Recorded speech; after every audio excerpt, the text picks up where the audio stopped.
దేవుడంటే కోపతాపా లేనివాడు దయామయుడు అంటారు. కానీ నా బిడ్డపై ఏ దయా జాలి చూపడం లేదు. నా కోడల్ని కాపాడలేవా? నువ్వే దిక్కని నమ్ముకున్నాను స్వామి.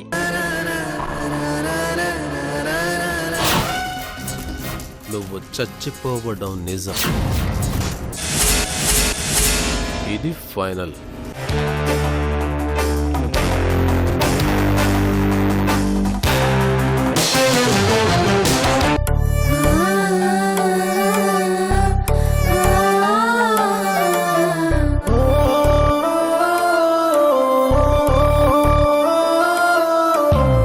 అతడే ఒక శిఖరం, మనిషి బంగారం, మమతే అతని వరం, ప్రేమకు ప్రాకారం.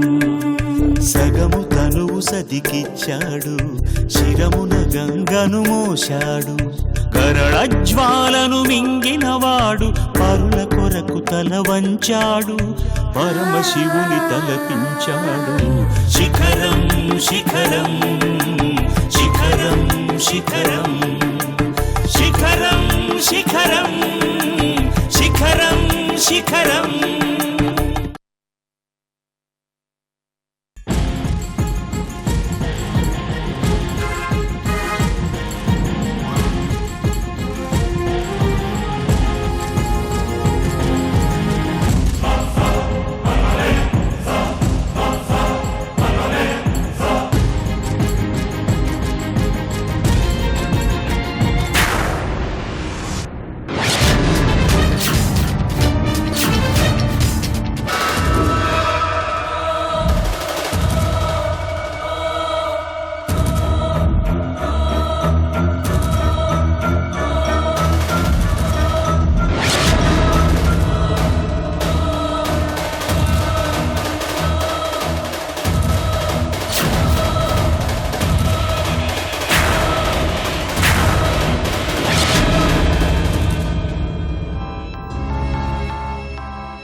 వాడేనా?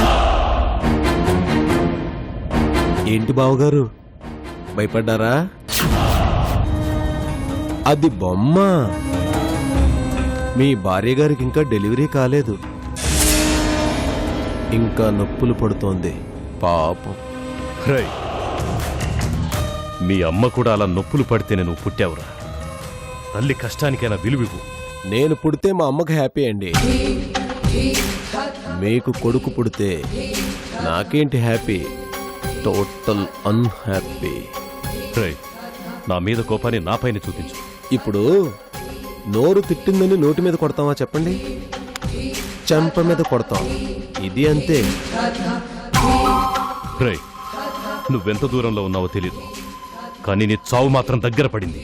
చా అశోక్, నువ్వు చెప్పకపోయినా నువ్వెక్కడున్నావో నేను కనుక్కుంటాను. నేను వెతుకుతుంది నా భార్యను మాత్రమే కాదు, నీ చావుని కూడా. గుర్తుపెట్టుకో. Wish you good luck Ishwar Chandra Prasad గారు.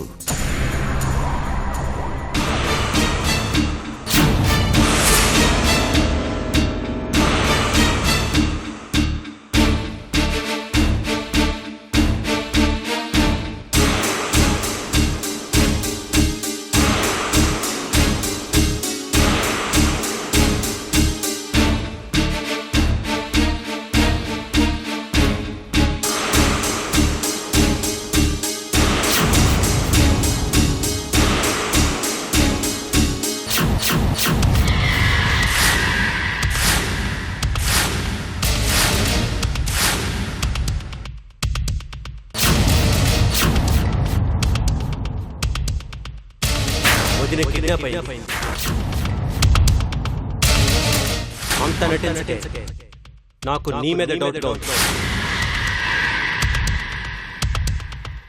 గౌతమిని ఎవరు కిడ్నాప్ చేస్తుంటారు? అశోక్ గారేనా? నన్ను క్షమించండి అత్తయ్య.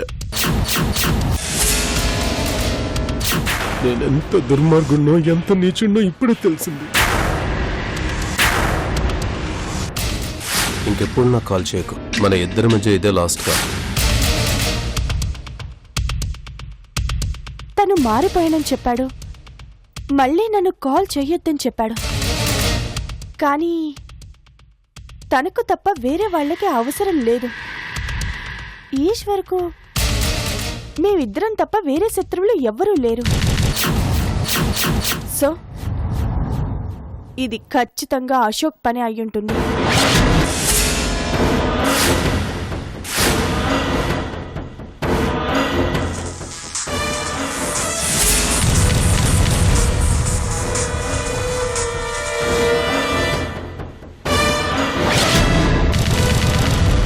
గౌతమి కోసం ఫోన్ చేసావా వరుదిని?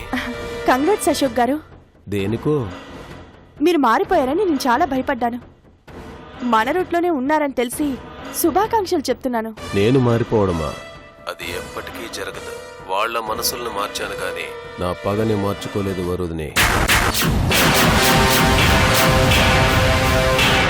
మన శత్రువుల ఆయువు పట్టు నా దగ్గర పురిటి నొప్పులు పడుతోంది. తనెక్కడుందో తెలియక ఈశ్వర్ గారు ఆయన తమ్ముడు దిక్కు ముక్కు లేకుండా రోడ్డున పడ్డారు. గౌతమిని వదిలేయమని ప్రాధేయపడుతున్నారు, ఏడుస్తున్నారు. నేను ఎంజాయ్ చేస్తున్నాను, సెలబ్రేషన్స్ చేసుకుంటున్నాను. ఆ ఆనందం మీ గొంతులో నాకు వినిపిస్తుంది అశోక్ గారు. నేను అక్కడ లేకపోయినా ఇక్కడ నుంచి ఏం జరుగుతుందో ఊహించుకుంటున్నాను. ఒక్క నిమిషం, నీ ఊహలకి బ్యాక్గ్రౌండ్ స్కోర్ ఇస్తాను చూడు.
విన్నావా నీ తోడికోడలి ఆర్తనాదాలు?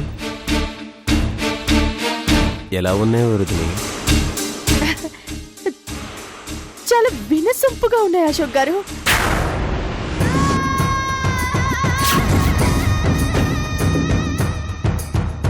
ఇలాగే దాని చావు కేక కూడా వినాలనుంది నాకు. అది వినిపిస్తాను. గౌతమి చావు చూసి ఈశ్వర్ గారు ఏడ్చే ఏడుపు వినిపిస్తాను. ఆయన పెట్టే అరుపులు చూసి ఇంటిల్లపాది గగ్గోలు పెడుతూ ఏడ్చే ఏడుపులు వినిపిస్తాను. నా పగ తీరుతున్నందుకు ఈ సమయాన నాకు నయనానందం, నీకు శవానందం. Thank you Ashok garu. ఈ క్షణం కోసమే నేను బతుకున్నాను. నా ప్రమేయం లేకపోయినా మన పగ నెరవేరుతోంది. 1000 జన్మల వరకు మీకు రుణపడుంటాను. బోరింగ్ వరుదిని. నువ్వు నాకు, నేను నీకు రుణపడి ఉండడం కాదు, 1,00,000 జన్మల వరకు శత్రువుని వేటాడి వెంటాడి పగ తీర్చుకుంటూనే ఉండాలి. అది లెక్క.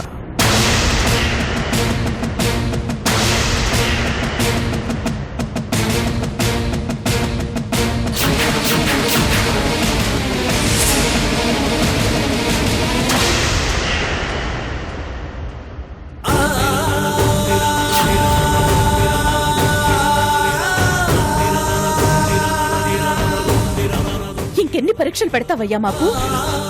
శత్రువులా ఇంకెంత కక్ష సాధిస్తావు?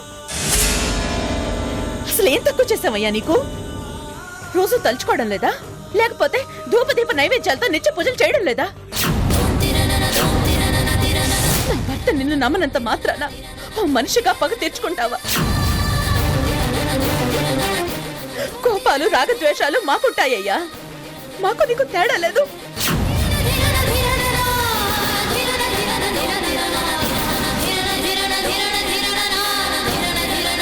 ఆ మాటకొస్తే ఆయనకి నీకు తేడా లేదయ్యా. నువ్వు మాకెంత సాయం చేశావో తెలియదు కానీ ఆయన మాత్రం చాలా మందికి సాయం చేశారు. 40 ఊళ్ళల్లో నిన్ను కొలిచినట్టు ఆయన్ని కొలుస్తారు. ఏ కష్టం వచ్చినా ఆయన్ని తలుచుకుంటారు. అలాంటి మనిషిని నువ్వు కష్టపెడుతున్నావు.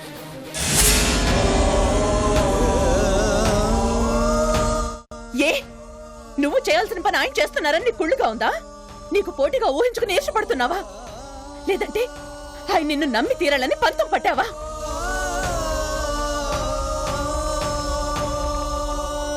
ఆయన నిన్ను నమ్మకపోయినా ఏ రోజు నిన్ను నిందించలేదు, నీ గురించి చెడుగా మాట్లాడలేదు. ఆయన నీకు ఎలాంటి అపకారం చేయలేదు. మరి ఆయనకి ఎందుకింత అన్యాయం చేస్తున్నావు? పిలిస్తే పలుకుతావంటారు, మరి ఇంతలా ఏడుస్తున్నా పూలుకో పలుకో లేకుండా ఎలా ఉన్నావయ్యా?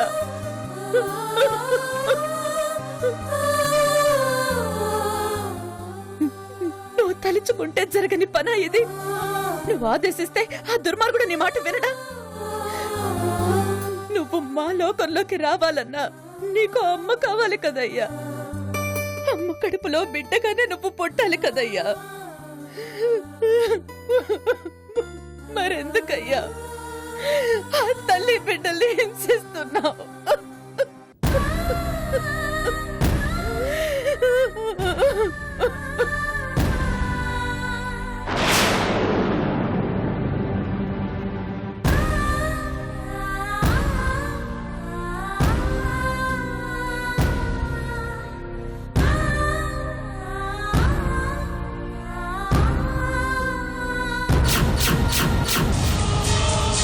అత్తమ్మగారు నమస్తే. ఏంటి మీరు కూడా ఫోన్ చేశారు? ఒరే దుర్మార్గుడా, నా కోడలెక్కడ్రా? అయ్యో, ఇంకా మీరు ఈ ముద్దులల్లుడి కోసం చేశారేమో అనుకున్నాను. కోడలి కోసమా? ఒక్క నిమిషం ఉండండి.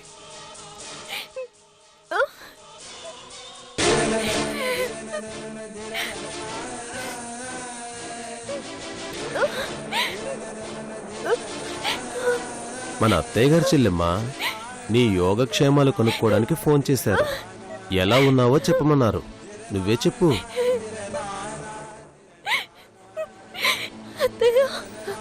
గౌతమి, అమ్మా గౌతమి,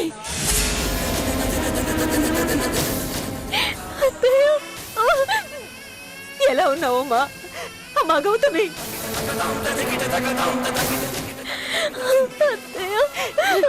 గౌతమి ఎక్కడున్నావమ్మా? అమ్మా గౌతమి,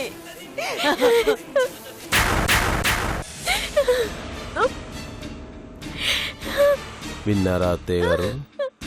పాపం నొప్పులు పడుతోంది, భరించలేకపోతోంది.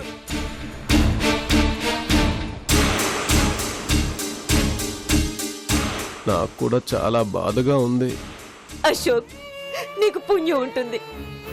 గౌతమిని వదిలే, తను చిన్న పిల్ల. వదిలే బాబు, నీకు దండం పెడతాను, వదిలే. అయ్యో, వదిలేస్తాను అత్తయ్య గారు. బావగారు బయలుదేరారు కదా, ఆయన రాగానే ఆయనతో పాటు పంపించేస్తాను. ఎందుకురా ఇంకా నటిస్తావు? ఇంటికొచ్చి కాళ్ళు పట్టుకుంటే మారావనుకున్నాను.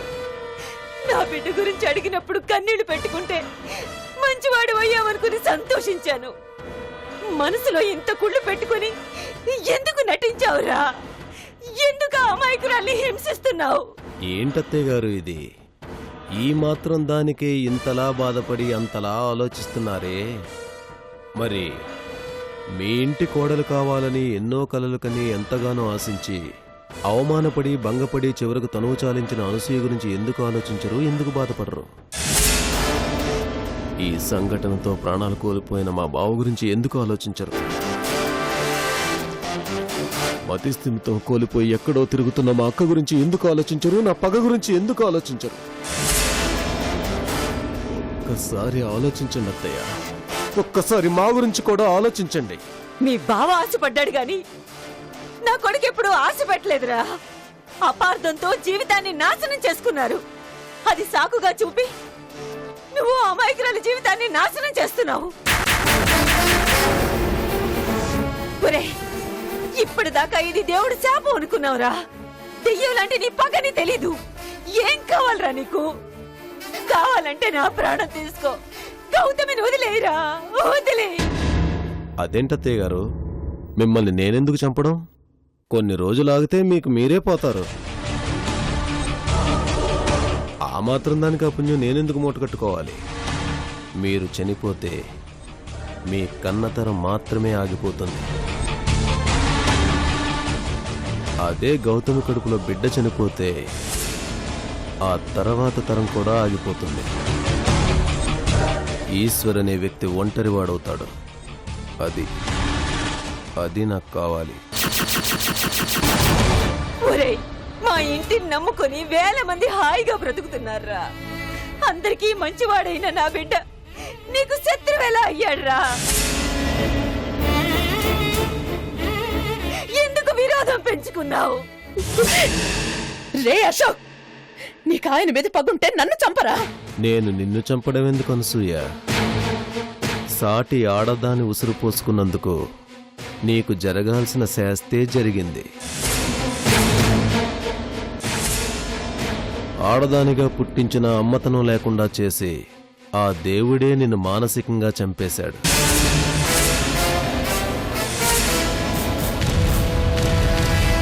కొన ఊపిరితో బతుకుతూ అరువు బిడ్డ కోసం ఎదురు చూస్తున్నావు. ఆ ఊపిరిని కూడా కాసేపట్లోనే నాపేస్తా. రే, గౌతమికి ఏదైనా జరిగిందో నువ్వు ప్రాణాలతో ఉండవు. చీ, బతుకుచ్చాడా? ఏంట్రా అశోక్ ఇది? ఆఖరికి ముసలాళ్ళు ఆడాలు కూడా బెదిరించేస్తున్నారు నిన్ను యాదవ జీవితం అని. అనసూయ, చెప్పేది జాగ్రత్తగా విను. గౌతమిని దాని కడుపులో ఉన్న బిడ్డని చంపడానికే ఇక్కడికి తీసుకొచ్చాను. బాయ్.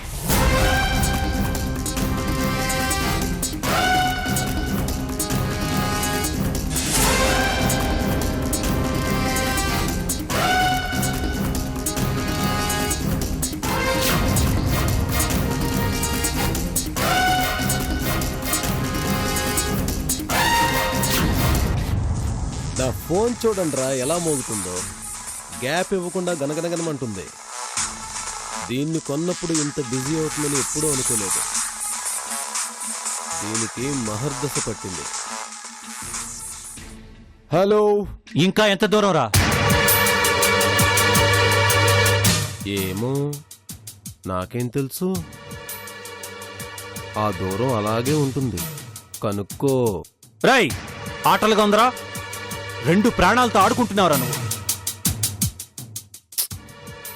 నువ్వు లెక్కల్లో ఎంత పూరేంటి విజయ్? నీ లెక్క తప్పు.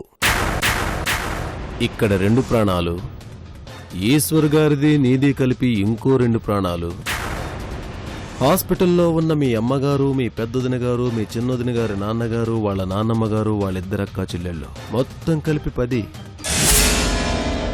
అర్రర్రర్రర్రర్రే, క్రికెట్ టీం ఫిల్ అవ్వడానికి ఇంకో ప్రాణం మిస్ అయిందే. ఎవరిని కలుపుకుందాం?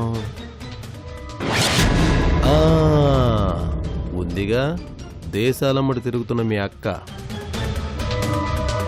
తన ప్రాణం కూడా కలిపితే మొత్తం 11. క్రికెట్ టీం ఫిల్ అయిపోయింది. పక్కనున్న మీ కెప్టెన్ గారిని అడుగు, ఏమంటారో.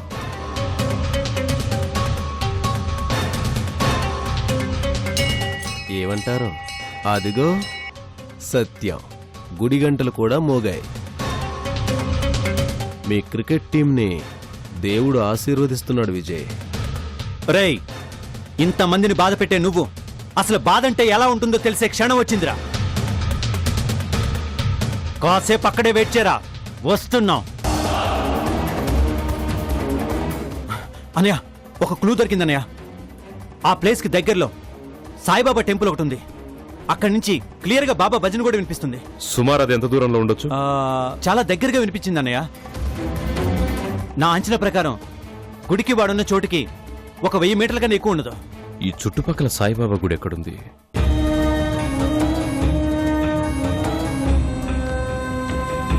హలో అంకుల్, అశోక్ ఉన్న ప్లేస్ ని ట్రేస్ చేశాం ఈశ్వర్.